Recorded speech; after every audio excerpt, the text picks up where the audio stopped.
Hola, bienvenidos a la clase de español. Yo soy la maestra Daiane y hoy vamos a hablar de la cohesión y la coerência. Bom, convido vocês para que nós possamos ler juntos esse textinho que temos aqui. E vocês vão ficar bem atentos às informações que estão nele. Diz assim: dentro havia um humo espeso que não dejaba que viéramos a nadie. Por eso, las paredes poseíam um color amarillo fuerte. Ou seja, tinha uma fumaça espessa, ninguém conseguia ver ninguém, e as paredes eram amarelas. Mi colega fue a la cocina, dejándonos solos. Me quedé parado en el centro del salón, observando a la gente que allá estaba. En la fiesta, habían personas de todos los tipos, pelirrojas, rubias, morenas, altas, bajas e etc. Ou seja, eu estava na cozinha, meu colega me deixou sozinho, de repente eu estava no centro da sala, observando as pessoas, e era uma festa onde tinha gente ruiva, loira, morena, alta, baixa. Gente, qual é o sentido que faz esse texto? Nenhum, ok? Então vamos lá para a nossa perguntinha. Que problemas tiene? E aí nós temos dois problemas específicos, que é o tema de nossa aula. Nós temos problema de coesão e nós temos problemas de coerência. E agora nós vamos entender melhor por que é importante que a gente saiba a importância dessas duas situações dentro de um texto. Vamos lá. O que é que faz que o meu texto não seja somente um monte de palavras sem contexto nenhum, que foi o exemplo que nós lemos anteriormente? Como é que eu vou saber que aquele conjunto de orações que eu tenho ali estão formando realmente o que nós podemos chamar de texto? E aí nós temos a resposta. Para que um texto seja tal, é necessário que tenha unidade de sentido e de forma. Es decir, que as palavras e orações que lo componem estén relacionadas entre si. Ou seja, para que eu tenha um texto que realmente tenha esse peso dessa palavra, ele precisa estar relacionado de duas maneiras. O sentido dele, que é a nossa coerência, e a forma dele, que é a nossa coesão. E agora a gente vai entender um pouquinho como que funcionam essas duas estruturas. Vejam bem, como elaborar um texto com coerência e coesão? Vamos por partes. Para a gente ter a coerência, precisamos selecionar as informações que estarão relacionadas com aquele texto e nós temos que organizá-las.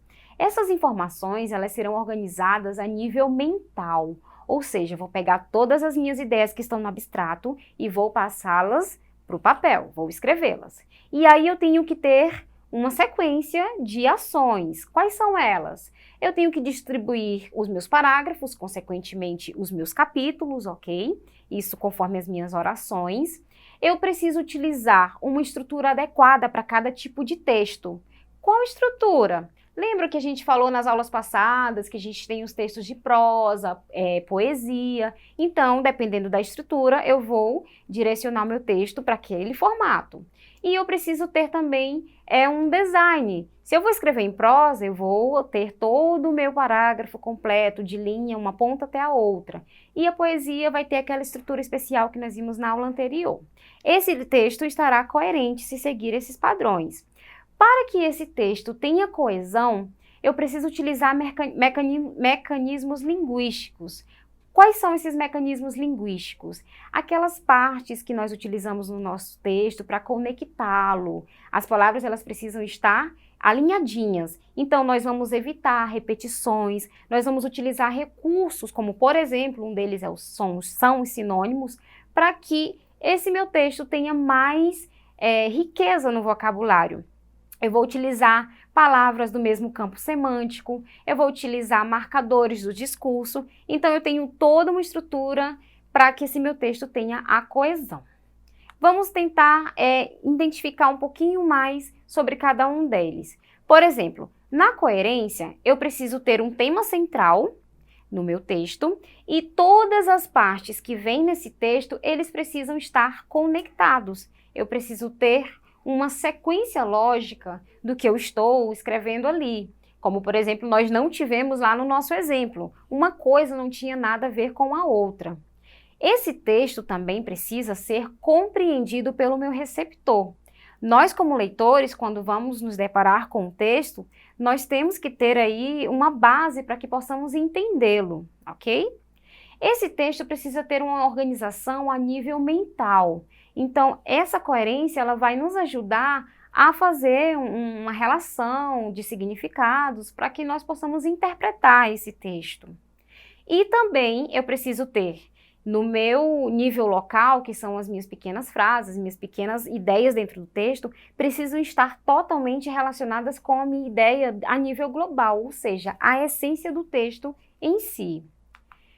Com relação à coerência, nós temos que ter aquela sensação de fileira. Vamos imaginar aí uma filinha de opções de palavras. Então, elas precisam estar alinhadas. Eu preciso ter uma conexão. Uma palavra precisa estar relacionada com a outra, para que a gente possa ter sentido. Então, nós temos uma rede de relações do meu texto. O meu primeiro parágrafo, ele precisa combinar com o meu segundo parágrafo até chegar no meu ponto final, lá no término do texto.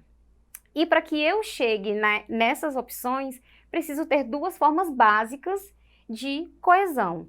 Quais são? As minhas noções lexicais. Quais são as minhas noções lexicais? Preciso, por exemplo, explorar o máximo do meu vocabulário, as possibilidades que eu posso trazer para enriquecer esse texto. Então, eu vou trazer aí informações, vou utilizar, por exemplo, sinônimos, para que esse texto tenha uma riqueza gramatical mais forte. E aí, como que eu vou fazer essa riqueza gramatical? Eu vou utilizar os meus artigos, os meus pronomes, os meus adjetivos, advérbios, as minhas conjunções, numerais, todos eles de forma gramaticalmente correta, dentro das normas padrões, ok? Vamos para um exemplo de incoerência. Eu trouxe aqui uma informação com relação ao nosso estado do Acre. Diz assim o texto: Acre es una de las 27 unidades federales de Brasil que hace frontera con Bolivia y Perú. Está ubicado en la región norte del país, haciendo divisa con dos unidades federativas, Amazonas e Rondônia. Em uma primeira leitura, a gente pensa, esse texto ele faz sentido, realmente isso que está aí está certinho. Mas como que essas informações estão distribuídas? Lembra que a gente falou que a coerência, ela vem da parte mental, da organização das ideias? As ideias aí, elas são corretas, mas elas estão organizadas de forma incoerente. Como assim? Por exemplo, se eu digo que o Acre é uma das 27 unidades federais do Brasil que fazem fronteira com Bolívia e Peru, mas aí quem é que faz fronteiras? É o Acre? Mais de um estado faz fronteira, então fica um pouco confuso. Eu não sei se eu estou falando só do Acre ou se estou incluindo outros estados. E aí eu preciso ter aí uma noção mais coerente desse texto. E de uma forma de reescritura, para melhor compreensão, ele poderia ser assim: Acre es una de las 27 unidades federales de Brasil e está ubicada na região norte del país. Aí já dei informação de onde está o Acre. Haciendo divisa com duas unidades federativas. E aí eu trago as minhas informações do Amazonas e Rondônia como os outros estados que fazem fronteira com o Acre.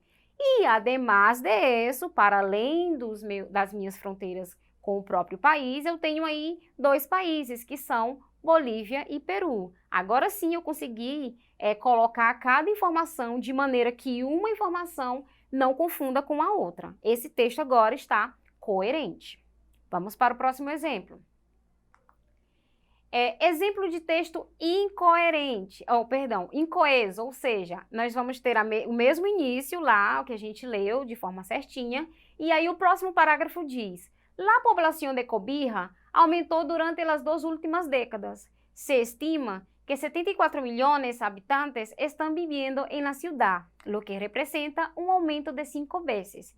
Nesse caso, está coerente essa segunda parte? Está coerente, realmente aumentou mesmo. E sim, essas informações são corretas, mas não tem coesão com o que foi dito anteriormente. Lembram que a coesão ela está na forma em que o texto está estruturado. O meu parágrafo anterior tem que estar relacionado com o que vem em seguida. Ou seja, neste caso, eu não posso trocar de assunto assim de uma forma tão rápida. Então, por isso, nós vamos ver aí que não tem coesão. Esse texto aí, ele já tem uma estrutura errônea. E para que esse texto tenha coesão e coerência, além das informações estarem corretas, organizadas de uma forma estruturada, onde eu possa compreender, os meus parágrafos eles precisam ter o mesmo assunto, o assunto global e o assunto local. Como a gente já leu a primeira parte, vamos lá para a segunda. O segundo parágrafo diz assim: en la formación de la población acreana entraron además de los indios, los nordestinos, principalmente cearenses, que ahí llegaron durante el período áureo del caucho, 1880-1913. Hay también la participación de los que vinieron del sur de Brasil depois da década de 70. Então, aqui eu tenho informações corretas, o meu texto está, sim, coerente, porque tudo que tem aí está organizado de uma forma que não venha confundir, e também está coeso. Por quê? O meu parágrafo de cima está totalmente relacionado com o parágrafo de baixo. Então, eu tenho um texto completo, informações certinhas, utilizando aí a gramática, o léxico necessário para que ele seja compreendido, ok? Bom, agora nós vamos praticar.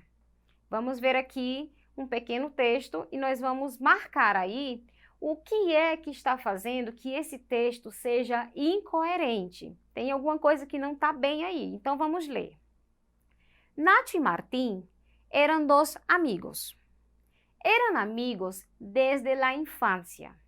Nath y Martín no se peleaban nunca. Iban siempre juntos, pero eran muy distintos.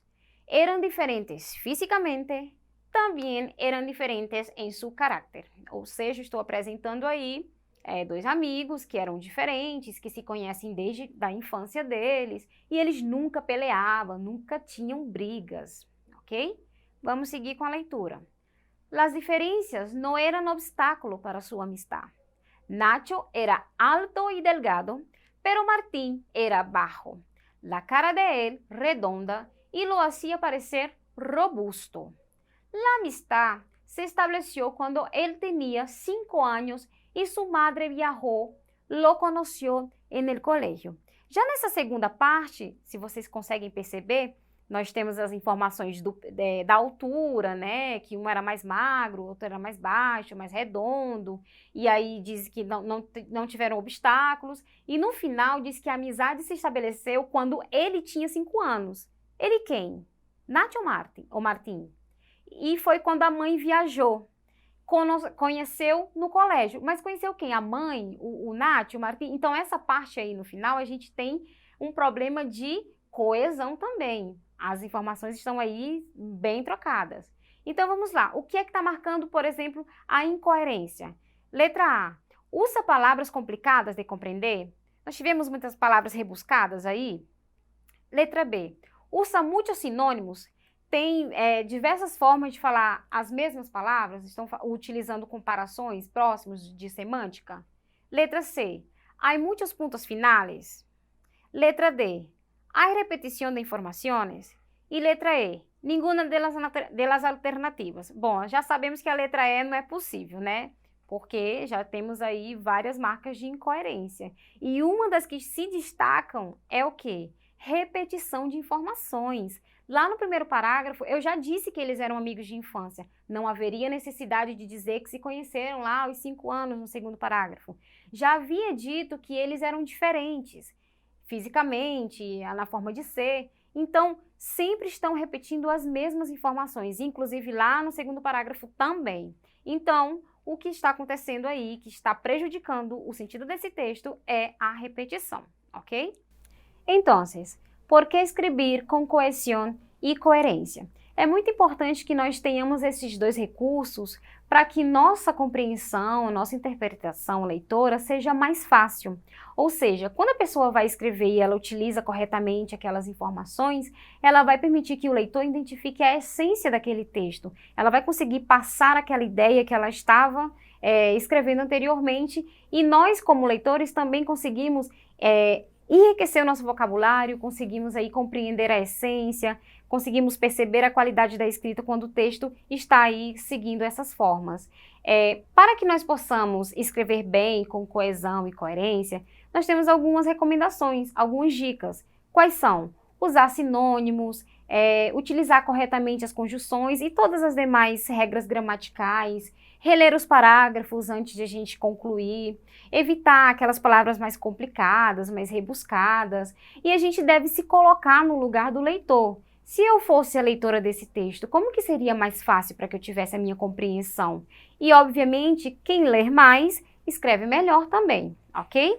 Bom, essa foi a nossa aula de hoje, espero que vocês tenham gostado. Para mais informações, acessem a plataforma e nos vemos na próxima. Hasta luego!